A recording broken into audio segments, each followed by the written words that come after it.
I'm going to get off the stage. Luís Clara Gomes.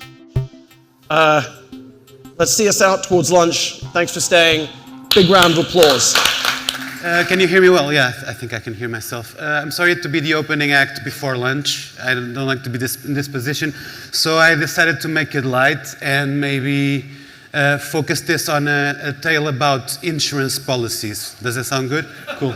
Because this is the live rig I used to play live when I play with another performer. And there's a computer on it. It's actually this one. And one day, this computer broke down. So as I have everything insured, I decided to call my insurance agent and tell her, hey, Leonor, my computer died, so I need to activate the insurance. Can I get it working? And she said, oh, Luís, we have a problem because I didn't know when you sent the list of gear that you sent a computer, because otherwise I wouldn't have accepted it, because a computer is not a musical instrument. And that triggered me. I found this article by Scientific American, the computer as a musical instrument from 1987. And ever since, I was born in 1984, I've not been making music since then, but ever since I can remember using computers, I've been making music with them. And to be honest, I had to forego a lot of bad experiences with bad music teachers, with formal music teaching that almost destroyed my love for music. It was through computers that I found a way to express myself, to understand a way to translate what was going on in my mind into many mediums, one of them being music. And then I realized that, you know, going backwards into what pioneers in music were making before me, I found people like Wendy Carlos that when she first came out with this record that reinterpreted classical music with synthesizers, she not only had to struggle with identity, but also as people saying that electronics are for labs, not for concert halls. This album went to go platinum. So did Donna Summer's I Feel Love, produced by Giorgio Moroder, where a synthesizer was doing the bass line. Not real music for many people. It still sparked a sexual revolution in the clubs. Susan Ciani was using bookless synthesizers, and she's behind me, but she was using bookless synthesizers developed in the 60s that were rumored to be laced by Don Buchla, the inventor, with LSD. We don't know, but still she sparked a revolution in exploratory, experimental electronic music. Autotune was popularized by this lady, Cher, with her hit in 1998. I forgot the name of this track, but it's Do You Believe? Do You Believe? And autotune became a tool for expression and for augmenting, for allowing people that would otherwise not have an amazing skill set to be able to express themselves. Autotune is a great example of computer-aided music, invented by geophysicists trying to measure the depth in underwater, and he realized that he could use it to correct pitch. So every recording you hear today, as you probably know, has been digitized in some way or form. Computers are being used throughout the entire process. It's very hard to come across any recorded music nowadays that was recorded fully analog. So it's been used in composing, in mixing, in recording, in distribution. So I have to thank the internet for having a career. Otherwise, I would never have left my little hometown.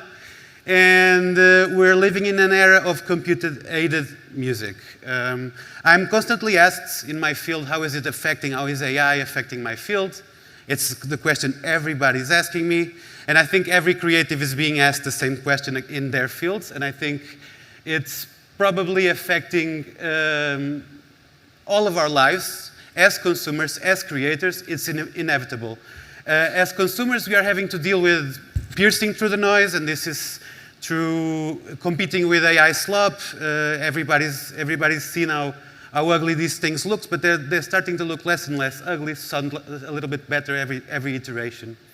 So we have to pierce through these music was the term invented in the 80s to describe this elevator music taken to a degree of industry. Perfectly designed for that quick dopamine hit, so is going to be the lunch after me.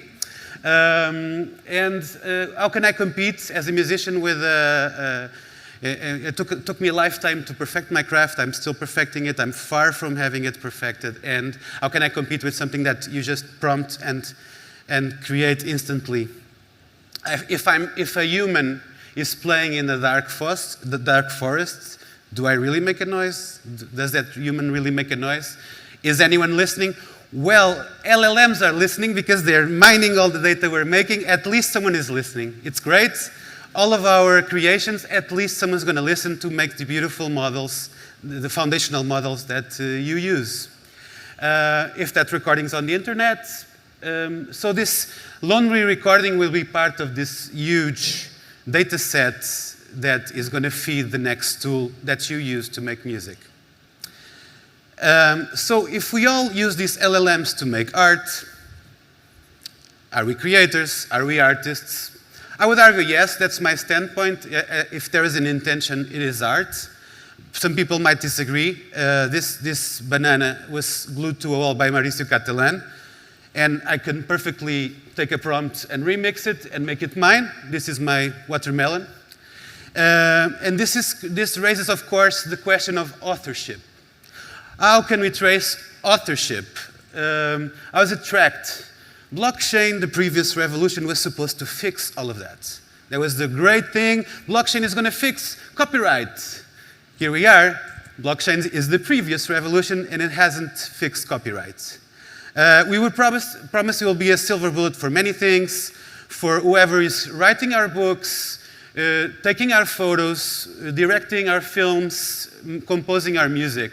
I think even if we are allowed to remix anything nowadays, I think we still need to give credit where credit is due.